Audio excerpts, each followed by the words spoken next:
Hello everyone, welcome to the 7th session of UPSC PYQ analysis. This is Venkat. ఎలా ఉన్నారు అందరూ?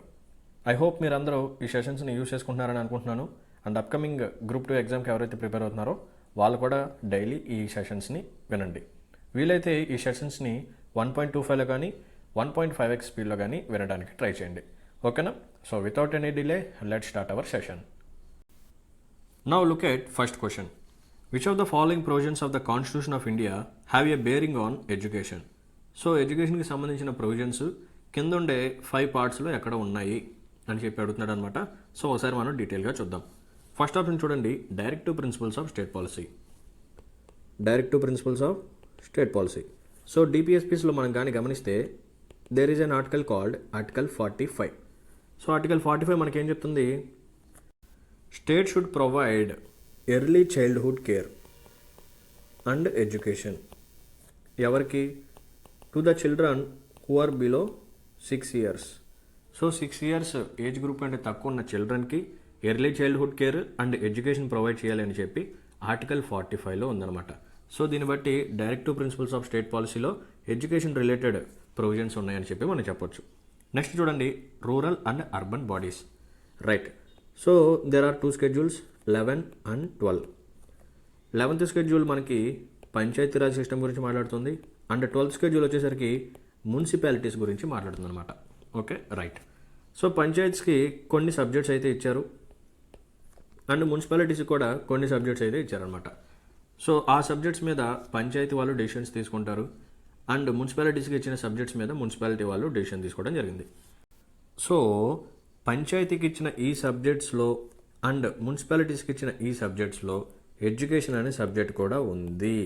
ఓకేనా? Both Panchayat and మున్సిపాలిటీస్కి ఇచ్చిన సబ్జెక్ట్స్లో education అనే సబ్జెక్ట్ కూడా ఉందన్నమాట. సో దీన్ని బట్టి మనం ఏం చెప్పొచ్చు అంటే బోత్ రూరల్ అండ్ అర్బన్ బాడీస్కి కూడా ఎడ్యుకేషన్ రిలేటెడ్ ప్రొవిజన్స్ అయితే ఉన్నాయి. ఓకేనా? రైట్. నెక్స్ట్ చూడండి, 5th schedule. So 5th schedule అనగానే మనకేం గుర్తు రావాలి?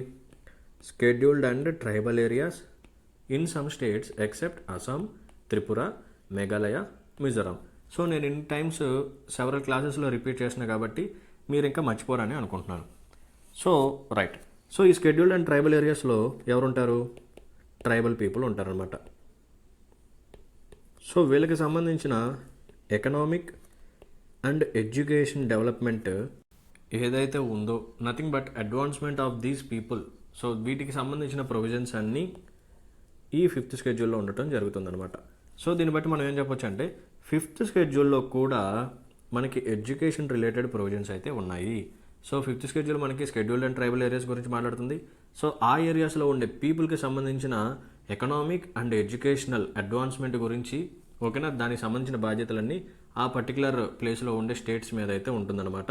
సో వాళ్ళు అక్కడ ఉండే పీపుల్ యొక్క ఎడ్యుకేషన్ డెవలప్మెంట్ కానీ అండ్ ఎకనామిక్ ఇంట్రెస్ట్ని కానీ ప్రొటెక్ట్ చేస్తూ ఉండాలి.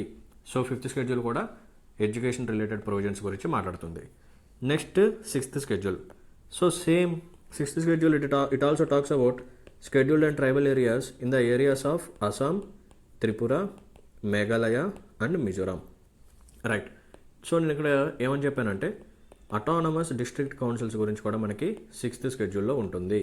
సో ఈ అటానమస్ డిస్ట్రిక్ట్ కౌన్సిల్స్ ఎవరైతే ఉన్నారో వీళ్ళ యొక్క రెస్పాన్సిబిలిటీ ఏంటంటే వీళ్ళ దగ్గర ఉన్న ఈ అస్సాము, త్రిపుర, మేఘాలయ, మిజోరాంలో ఉన్న ఈ స్కెడ్యూల్డ్ అండ్ ట్రైబల్ ఏరియాస్ ఏవైతే ఉన్నాయో సో అక్కడ ఉండే పీపుల్కి సంబంధించిన ఎకనామిక్ అండ్ ఎడ్యుకేషనల్ డెవలప్మెంట్ కూడా చూసుకోవాల్సిన బాధ్యత ఈ అటానమస్ డిస్ట్రిక్ట్ కౌన్సిల్స్ వాళ్ళదే అనమాట.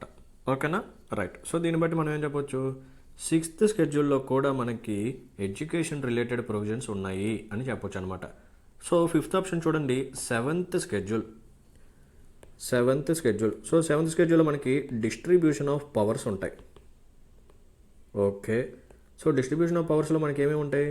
First there is a central list and state list and concurrent list. Clear?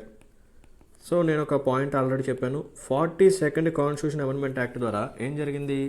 State లిస్ట్లో ఉన్న ఒక 5 సబ్జెక్ట్స్ని తీసుకొచ్చి కాంకరెంట్ లిస్ట్లోకి పెట్టారు. అవునా? సో ఈ 5 సబ్జెక్ట్స్ నేను ఆల్రెడీ రివిజన్ చేయించాను మల్టిపుల్ టైమ్స్. మీకు కానీ గుర్తుంటే దాంట్లో ఒక సబ్జెక్ట్ ఏంటి? అసలు ఆ మొత్తం 5 సబ్జెక్ట్స్ చెప్పండి ఒకసారి. Education, forests and protection of wild animals and birds weights and measures and administration of justice.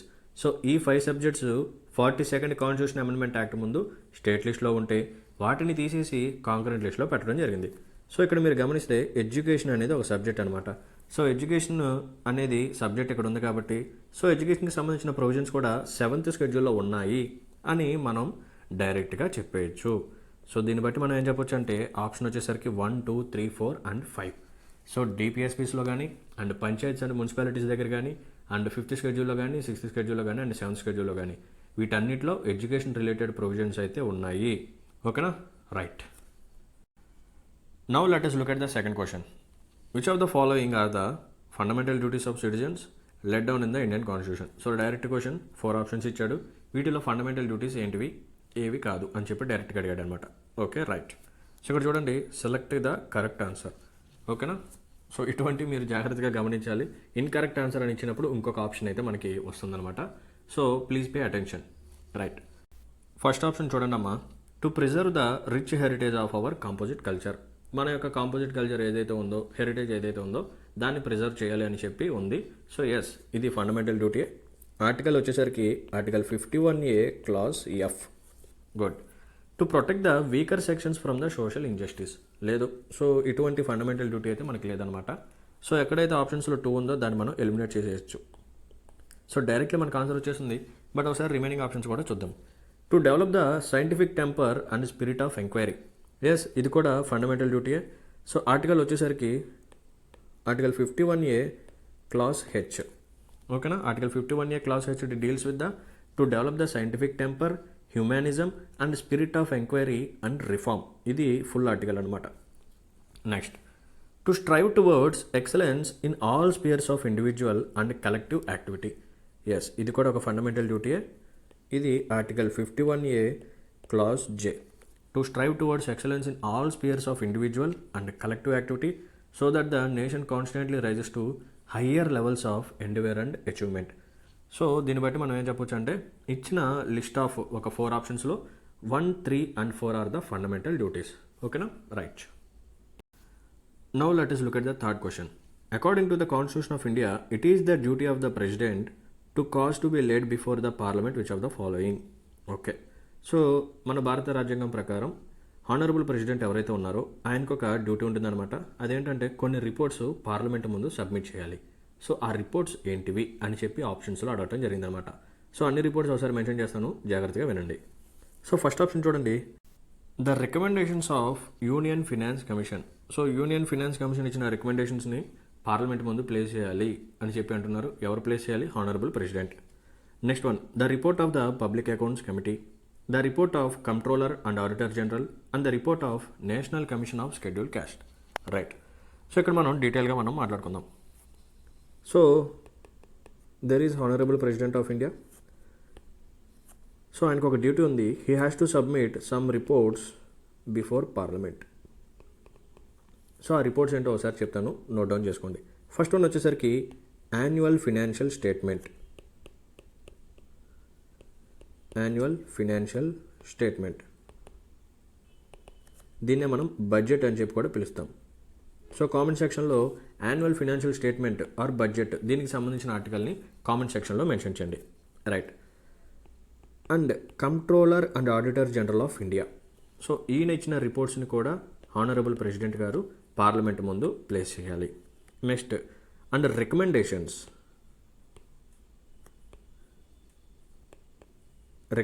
Made by finance commission.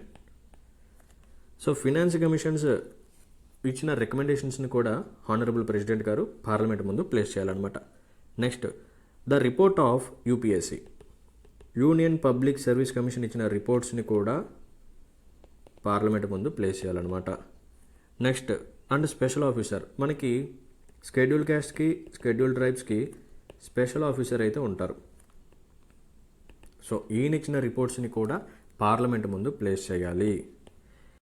Next ఇంకేంటంటే national commission for schedule caste and national commission for schedule tribes వీళ్ళు ఇచ్చిన రిపోర్ట్స్ని కూడా parliament ముందు place చేయాలన్నమాట. Next, national commission for backward classes.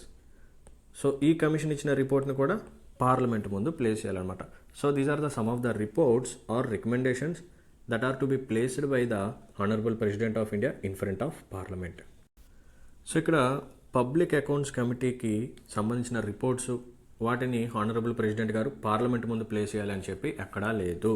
So యాక్చువల్గా public accounts committee ఏం చేస్తుందంటే ఈ రిపోర్ట్స్ని స్క్రూటినీ చేస్తుందన్నమాట. ఇక్కడ ఇంకొక ఇంపార్టెంట్ పాయింట్ ఏంటంటే కంట్రోలర్ అండ్ ఆడిటర్ జనరల్ని ఏమని పిలుస్తారంటే friend, philosopher and guide of public accounts committee.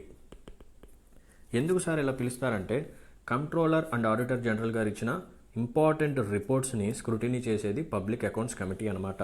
ఓకేనా, అందుకని క్యాగ్ని ఆ ఆఫీసర్ని friend, philosopher and guide of the public accounts committee. ఇది చాలా ఇంపార్టెంట్ పాయింట్, వీటిని కూడా ఎంసీక్యూస్లో ఇవ్వచ్చు అనమాట. సో ఎవరిని మనం friend, philosopher and guide of the public accounts committee అని పిలుస్తామని చెప్పి కొన్ని ఆఫీసర్స్ పేర్లు ఇవ్వచ్చు. National commission for schedule caste కానీ లేకపోతే క్యాగ్ కానీ ఇంకొక డిఫరెంట్ ఆప్షన్స్ ఇవ్వచ్చు. సో వాటిలో మనకి controller and auditor general of ఇండియాని రైట్ ఆప్షన్ అనమాట. ఓకేనా, good. Now let us look at the last question of the day.